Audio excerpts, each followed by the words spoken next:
So I'm really curious. A lot of people, they have lots of ideas, and very few of them ever actually get executed, done. Hmm. And you seem to do a really good job of taking ideas and actually building. And I'm curious, where do your ideas come from?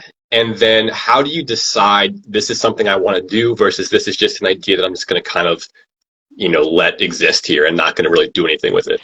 I mean, sometimes the ideas come from inspiration, whatever. I think for certain projects, a thought will formulate and it will kind of just like sit on a loop. Okay. It's almost like something playing in the background that's kind of muted maybe for a while. And then it's like the moment that I even look in its direction, it kind of starts pinging a little bit more.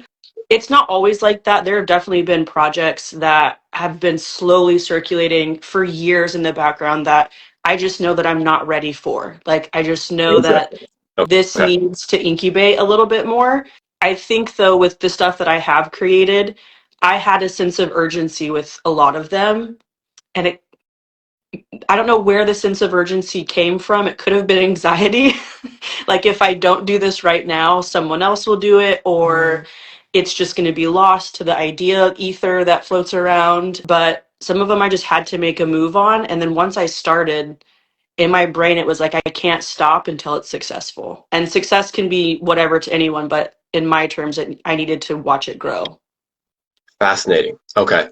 So there's kind of an intuitive or like inner awareness of this is ready to go or this is not that you can kind of just have a sense of.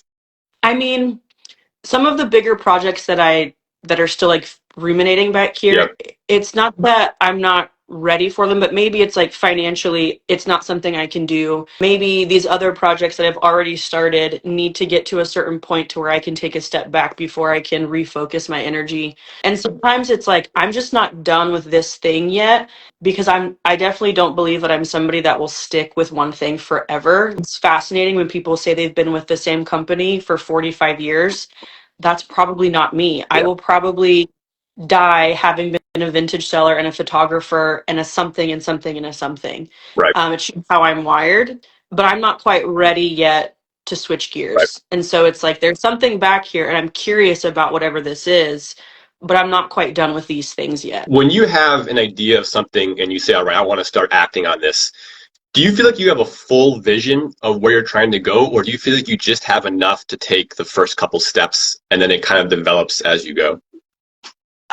It kind of develops as I go. I would say the visuals of whatever I'm doing are usually the first thing, just because I am such a visual person. I think with like the photography background, I want to be able to see how it looks. And when I start daydreaming, thinking, planning about whether it's the market, like what it's going to look like, how we're going to bring people in, branding, whatever. I'm very, very visual with it, but but it is also an ongoing process because things happen, and especially if you bring in somebody else, which I have in certain projects, they have opinions and ideas, and I always want to leave space and room for those. So things, I don't ever want to be too rigid. I want things to be malleable because I feel Right. like that's, especially when there's other hands in it, like there's got to be this fluidity there so both people can create freely and it can kind of grow from that. It often seems like, and maybe you have a different experience, when you're starting something, you're kind of the only one holding that creative energy, that vision. And then eventually other people start to get a feel for it and that you kind of start to pull in and draw, Hmm. um, you know, uh, input and involvement and stuff from other people. But certainly maybe in that initial step, you're kind of the one kind of holding this thing and keeping this thing going. Yeah. Is that something you've experienced or not really? Not, not necessarily. I am trial by fire. That's how I lived most of my life. Yeah. Sometimes it's been unfortunately, but I don't always sit and ruminate and overanalyze, because if I Yep. allow myself to do that, I will find every crack. I will find every way that it won't work. And that I just feel like is a recipe for disaster. If for myself personally, like I would rather be extremely delusional in my belief in myself and go for it and fail Yep. than never start it because I was too afraid, or like I just sat there and told myself I don't have the time, the energy, the money, the creative brain power. I'm doing it Yep. alone, whatever. I can't do that because it will absolutely derail everything that I've built. No, I 100% feel that. I think delusional is actually on some level like a really reasonable and important part of being creative and putting yourself out there, especially if you have big goals and dreams. Yep. You have to do things that other people look at and say, that's not possible. Like, you have to. I love that. You mentioned being willing to have the input of other people in your project, leaving space for that. When it comes to including the creative input of others, how do you balance that with your own vision for where you want to take your brand? So I will say with Paloma, I don't as much. And it's only because Paloma is like a direct representation of me in a lot of ways.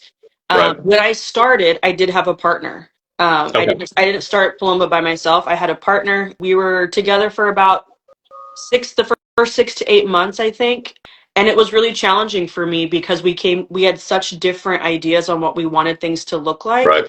In terms of what we were sourcing and these different things. But it was honestly one of the best lessons for me because she just gave me a different perspective. She kind of showed me that you didn't just have to be one way, you didn't just have to source one thing.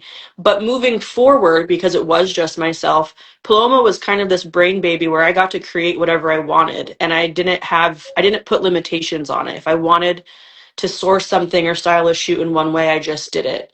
And so it's always kind of been a little bit of a representation of where I'm at with my own style choices and things like that. I would say more of like the market is where I have a lot of other input because it's not just me. That was created with a co-creator, and everything is decided together. Okay. We don't make any decisions singularly at all. When it comes to evolving Paloma, let's say, the brand, what it is, do you feel pressure to constantly be evolving it intentionally, or do you kind of let it evolve along with yourself? You mentioned it's kind of an extension of you. I would say I do feel a little bit of both. There is a pressure, not necessarily for it to evolve, but for the offerings that I'm providing or for the way that it's going to evolve. I do feel a pressure to kind of like figure that out. I've kind of been in that process for the last year, and Okay. I don't have it figured out. And there are a lot of things that I want to do, but I'm also trying to have this balance of like, Paloma's not my only thing that I have going on. It's Right. not where I want to spend all of my time. So how do I act efficiently to implement some of these changes that I want, but also not go back to this crazy schedule where I was working 50, 60 hours a week and wasn't present for my family, friends, and whoever. So there is some pressure, but I am slowly letting it evolve. And there are days where I absolutely lose my mind because it's not moving quick enough. But then I remember like slow and steady is Yeah. okay. Yeah. It's the whole point, that's sustainable fashion. There's no reason for me to be trying to like move this along at a pace that I'm not comfortable or capable of doing at the time. That makes a ton of sense, especially like you said, if you're putting energy into 3 or 4 different businesses or projects. The last question, where you are now, looking back to the version of you that hadn't built all the things you have now, are there things you've learned or perspectives you have or advice that you would offer? I think for me, if I was talking to myself back then, it would just be to continue to create and to not put any limitations on it. One thing that I realized very quickly was that I had what I would consider a pretty high taste level, but I wasn't actually able to execute at that level. It was frustrating because I really wanted to be able to do that. And so something I've learned is that your taste and your ability might not always match up, but if your taste is here, then just keep working and just keep working, and you'll fine tune it along the way. It doesn't have to be perfect, but if you're just creating for you because you have this innate desire to create something or this need to build something, whatever it is, to just keep doing it. And it's not going to be perfect, but it really doesn't need to be, because over Right. time you're going to fine tune, you're going to chip away, and then one day you might realize like you have kind of balanced out, and then you just get to keep pushing higher if that's the goal. Yeah. But I think a lot of people get stuck in their heads of it's not perfect and there's so many people out there doing it. It doesn't matter. If you're doing it for you and if you're doing it to just put something beautiful into the world, then just do it. You have no idea who it's going to reach, who it's going to touch, who you're going to inspire, who you're going to meet along the way. And I think all of those things are worth a little bit of uncomfortable you know, to be uncomfortable for a second and to kind of face that anxiety. And as time goes on, it gets easier and easier and easier to do it. That's awesome. I had never considered the gap between kind of your taste level and your ability to execute. That's really interesting. It's the most frustrating thing in the world.